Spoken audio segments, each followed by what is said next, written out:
Hello, പുതിയൊരു വീഡിയോയിലേക്ക് എല്ലാവർക്കും സ്വാഗതം. ഇത് നെറ്റിൻ്റെ ഒരു ഫാബ്രിക്കാണ്. മെയിൻ പീസും ലൈനിങ്ങുമാണ് ഈ കാണുന്നത്. നമുക്കിതിലാദ്യം ബാക്ക് പീസ് കട്ട് ചെയ്തെടുക്കാം. അതിനുവേണ്ടി ഒരു മടക്കി ഇട്ടേക്കാണ്. ഇതിൽ നമുക്ക് അളവുകളെല്ലാം വരച്ച് കട്ട് ചെയ്തെടുക്കാം. മടക്കിലാണ് ഇപ്പോൾ ടേപ്പ് വെച്ചേക്കുന്നത്. ഓരോരുത്തർക്കും എത്ര ഇഞ്ച് ഇറക്കമാണോ വേണ്ടത് അതിൽ നിന്നൊരു 1.5 ഇഞ്ച് അധികം എടുത്ത് മാർക്ക് ചെയ്യാം. അപ്പോൾ ഇറക്കം മാർക്ക് ചെയ്ത ശേഷം നമുക്കിനി വണ്ണം നോക്കാം. ഇവിടെ ഏറ്റവും താഴ്ഭാഗത്ത് 16 ഇഞ്ചാണ് വണ്ണമായിട്ട് എടുത്തിരിക്കുന്നത്. ഇനി മുകളിൽ ഷോൾഡർ, കഴുത്ത്, കൈക്കുഴി, വണ്ണം അതൊക്കെ നമുക്ക് വരയ്ക്കാം. അളവ് ടോപ്പിൽ നിന്ന് എടുത്തിട്ടുള്ള അളവാണ് ഇതെല്ലാം. കൈക്കുഴിക്ക് വേണ്ടി 7 ഇഞ്ച് നമുക്ക് താഴ്ത്തിയെടുക്കാം. ഇവിടെ ഷോൾഡർ 7 ഇഞ്ച്, കൈക്കുഴി 7 ഇഞ്ച്. എപ്പോഴും അങ്ങനെ വരത്തില്ല, വ്യത്യാസം വരും. ലൈറ്റ് കളറായതുകൊണ്ടാണ് മാർക്കിങ് അറിയാത്തത്. കുറച്ചും കൂടി കഴിയുമ്പോൾ എല്ലാം ക്ലിയർ ആവും. ഇപ്പോൾ കൈക്കുഴിക്ക് വേണ്ടി നമ്മൾ വരച്ചില്ല 7 ഇഞ്ച്, ആ ഒരു ലെവലിൽ നമുക്ക് വണ്ണം മാർക്ക് ചെയ്യാം. ഇവിടെ തയ്യൽ തുമ്പും കൂടെ ചേർത്ത് 12.5 വേണ്ടത്. 1.5 ഇഞ്ച് തയ്യൽ തുമ്പാണ്. അപ്പോൾ നമുക്ക് ഈ ഒരു ലെവലിൽ 12.5 ഇഞ്ച് മാർക്ക് ചെയ്യാം. വേസ്റ്റ് ലെന്ത് മാർക്ക് ചെയ്യാം. ഷോൾഡർ തൊട്ട് നമ്മുടെ ഏറ്റവും ഒതുങ്ങിയ ഭാഗം വരെയുള്ള ആ ഒരു ലെങ്താണ് വേസ്റ്റ് ലെന്ത്. ഈ ലൈൻ മാർക്ക് ചെയ്തിട്ട് അതിൽ നിന്നാണ് നമുക്ക് വേസ്റ്റ് റൗണ്ട് മാർക്ക് ചെയ്യേണ്ടത്.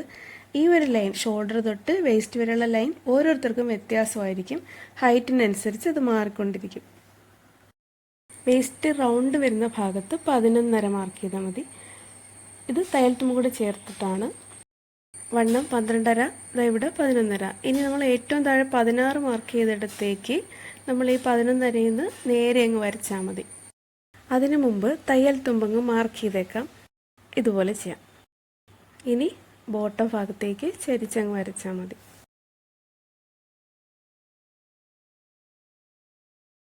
കഴുത്തകലെ ഒരു 3 ഇഞ്ച് കൊടുക്കാം. അതേപോലെ കഴുത്ത് ഇറക്കം 4 ഇഞ്ച്. ഇനി നമുക്കിത് സ്ക്വയറായിട്ട് വരച്ചിട്ട് അതിൽ ഷേപ്പ് വരച്ചിങ്ങ് എടുക്കാം.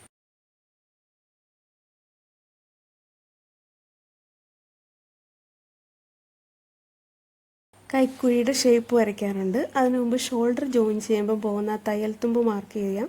ഇനി നമുക്ക് ഈ സെൻറ്റർ ഒന്ന് മാർക്ക് ചെയ്ത ശേഷം അതിൽ ഷേപ്പ് വരയ്ക്കാം.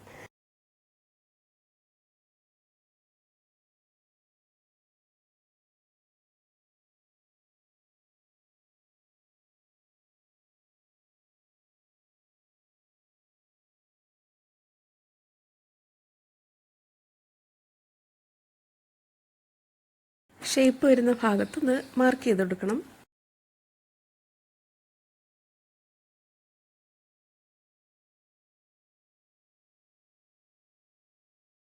കഴുത്ത് കട്ട് ചെയ്യുമ്പോൾ പലർക്കും പല മിസ്റ്റേക്കും വരും. എപ്പോഴാണെന്ന് വെച്ചാൽ പിന്നീട് ഇപ്പം നമ്മൾ കറക്റ്റായിട്ട് കട്ട് ചെയ്താലും പിന്നെ ലൈനിങ് കട്ട് ചെയ്ത് ഫ്രണ്ടൊക്കെ തയ്ക്കാൻ നേരത്ത് ചെറിയ മാറ്റങ്ങളൊക്കെ വരും. അപ്പോൾ അങ്ങനെ വരാതിരിക്കാൻ നമുക്ക് കുറച്ചവിടെ വെച്ചതിന് ശേഷം ബാക്കി ഇതുപോലെ കട്ട് ചെയ്താൽ മതി. ഇനി മുൻവശം കട്ട് ചെയ്യാം. ബാക്കിൽ നമുക്ക് ആവശ്യമുള്ള പീസ് മാത്രം എടുത്ത് മടക്കിയാണ്. പക്ഷെ ഫ്രണ്ടിൽ അങ്ങനെയല്ല. മൊത്തം പീസിൻ്റെ ആ വീതി ഫുള്ള് നമ്മൾ മടക്കി അത് മൊത്തം നമുക്ക് പ്ലേറ്റിന് വേണ്ടിയും കൂടി എടുക്കുകയാണ്. ബാക്ക് കട്ട് ചെയ്തത് നമ്മുടെ ഫ്രണ്ടിൻ്റെ മുകളിൽ ഇതുപോലെയാണ് വെക്കുന്നത്. ആ ഓപ്പൺ സൈഡിൽ ചേർത്താണ് വെക്കുന്നത്. ഈ മടക്ക് വരുന്ന ഭാഗത്തിന് ഇപ്പുറം അധികം എത്രയുണ്ടോ, ഫ്രണ്ട് പീസിൽ എത്ര അധികമുണ്ടോ അത് ഫുള്ള് നമ്മൾ എടുക്കുകയാണ് ഫ്രണ്ടിൽ നല്ല പ്ലേറ്റ് ഇട്ട് വെക്കാൻ വേണ്ടി.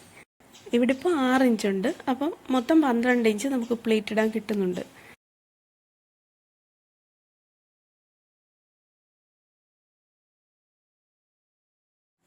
ഇവിടെ ഏറ്റവും താഴെ നമ്മൾ എങ്ങനെയാണ് തുണി ഇട്ടിരിക്കുന്നതെന്ന് ഒന്നും കൂടെ നോക്കാം. ഇനി ബാക്കി കട്ട് ചെയ്യാം. ബാക്കിൻ്റെ അതേ ഇറക്കത്തിൽ തന്നെ നമുക്ക് ഫ്രണ്ടിൻ്റെ ഏറ്റവും മുകൾ ഭാഗം ഇതുപോലെ കട്ട് ചെയ്യാം. കൈക്കുഴി വരുന്ന ഭാഗത്ത് ബാക്കിൻ്റെ അതേപോലെ തന്നെ കട്ട് ചെയ്യാം. കൈക്കുഴി പിന്നീട് കുഴിച്ച് കട്ട് ചെയ്യാം.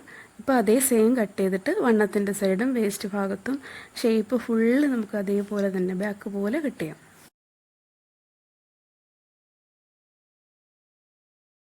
ഇവിടെ ഒരു 1.5 ഇഞ്ച് മാർക്ക് ചെയ്ത് ഇതുപോലെ ഷേപ്പ് കൊടുക്കാം. ഈ ബാക്ക് വെച്ച് ബാക്കിലേക്കും ഫ്രണ്ടിലേക്കുള്ള ലൈനിങ് സെയിം ആയിട്ട് കട്ട് ചെയ്യാം. ബാക്കിൻ്റെ അതേപോലെ ഫ്രണ്ടിൽ പ്ലേറ്റ് ഇടാൻ വേണ്ടിയിട്ടാണല്ലോ നമ്മൾ ഇത്രയും അധികം എടുത്തത്. അത് എവിടെ വരെ എന്നൊരു കൃത്യം നമുക്ക് വരാൻ വേണ്ടി ഷോൾഡർ നമുക്ക് ബാക്ക് വെച്ച് മാർക്ക് ചെയ്യാം. ബാക്കിൻ്റെ ഷോൾഡർ ആദ്യം ഇങ്ങനെ വെച്ച് മാർക്ക് ചെയ്യാം. അതിനകത്തേക്ക് ഒരു ഇഞ്ചും കൂടി മാർക്ക് ചെയ്യാം. അപ്പോൾ നമുക്ക് പ്ലേറ്റ് എടുത്ത് വരുന്നതിനൊരു കൃത്യത ഉണ്ടാവും. മുൻവശം പിന്നീട് കുഴിച്ച് കട്ട് ചെയ്യാം. ബാക്ക് വെച്ച് നമുക്ക് ലൈനിങ് കട്ട് ചെയ്യാം, ഫ്രണ്ടിലേക്കും ബാക്കിലേക്കും ഉള്ളത്.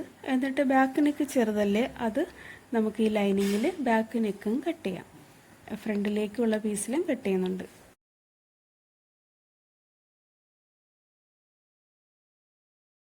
മുൻവശത്ത് നമുക്ക് പ്ലേറ്റ് കൊടുക്കാം. ആവശ്യത്തിന് പ്ലേറ്റ് കൊടുത്ത ശേഷം നമ്മൾ സൂചി നൂലും എടുത്ത് ആ പ്ലേറ്റ് എല്ലാം കറക്റ്റാക്കി വെച്ചിട്ട് അതിൻ്റെ അകത്തൊരു റണ്ണിങ് സ്റ്റിച്ച് കൊടുക്കണം. അത് കഴിഞ്ഞ് കുറച്ച് താഴേക്ക് വീണ്ടും ഇങ്ങനെ. അപ്പോൾ നമുക്ക് ഈസി ആയിട്ട് ഇത് നല്ല നീറ്റായിട്ട് അയൺ ചെയ്തെടുക്കാൻ പറ്റും. വലിയ ബുദ്ധിമുട്ട് കാണത്തില്ല. ഇതിന് ടോപ്പ് തച്ച് കഴിഞ്ഞ് ലാസ്റ്റ് ഇത് സ്റ്റിച്ച് ഇളക്കി വിട്ടാൽ മതി. അപ്പോൾ നമുക്ക് വീണ്ടും വീണ്ടും റിപ്പീറ്റായിട്ട് തേക്കേണ്ടി വരത്തില്ല. ഇനി സാധാരണ പോലെ ലൈനിങ്ങായിട്ട് ചേർത്ത് വയ്ക്കാം. നല്ലൊരു ഷേപ്പ് ക്യാൻവാസിൽ കട്ട് ചെയ്യണം. അതിനുശേഷം ടോപ്പിൻ്റെ ഫ്രണ്ടിൽ വെക്കാൻ ഉദ്ദേശിക്കുന്ന പീസിൻ്റെ ആകവശത്ത് വെച്ച് ഇത് അയൺ ചെയ്തെടുക്കാം. ഇനി നമ്മൾ ടോപ്പിൻ്റെ ആകവശത്ത് വെച്ചിട്ട് കഴുത്തിൻ്റെ ഷേപ്പിനനുസരിച്ച് സ്റ്റിച്ച് കൊടുക്കാം.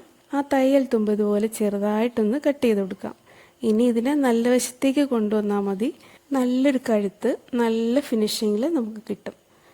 ഇതുപോലെ ക്യാൻവാസ് കട്ട് ചെയ്ത് കറക്റ്റ് ഷേപ്പിൽ കട്ട് ചെയ്യുന്നതും അത് തയ്ക്കുന്നതും ഒക്കെ അറിയാത്തവരുണ്ടെങ്കിൽ ഒന്ന് കമൻറ്റ് ചെയ്താൽ അത് മാത്രമായിട്ടൊരു വീഡിയോ ചെയ്യാം. ഈ അറ്റത്തുകൂടി സ്റ്റിച്ച് കൊടുക്കാം, അതുപോലെ ഈ അകത്ത് ഈ സൈഡിൽ കൂടി നമുക്ക് സ്റ്റിച്ച് കൊടുക്കാം. ഇനി കഴുത്തിൻ്റെ അറ്റത്തായിട്ടൊരു ലേസും കൂടെ കൊടുക്കാം. ഈ ടോപ്പിൽ തന്നെ ഉണ്ടായിരുന്നതാണത്. ഈ നെക്കിന് തൊട്ട് താഴെയായിട്ട് നമ്മുടെ പ്ലേറ്റ് നീങ്ങി പോവാതിരിക്കാൻ സ്ഥിരമായിട്ടൊരു സ്റ്റിച്ചും കൂടെ കൊടുത്തിട്ടുണ്ട്. 2 ലൈൻ സ്റ്റിച്ച് നെക്കിന് തൊട്ട് താഴെയായിട്ട് കാണുന്നുണ്ട്. അപ്പോൾ നെക്ക് ഇഷ്ടപ്പെട്ടെങ്കിൽ എല്ലാവരും ഒന്ന് ലൈക്ക് ചെയ്യണേ. ബാക്കി സ്റ്റിച്ചിങ് എല്ലാം സാധാരണ പോലെ. Thank you.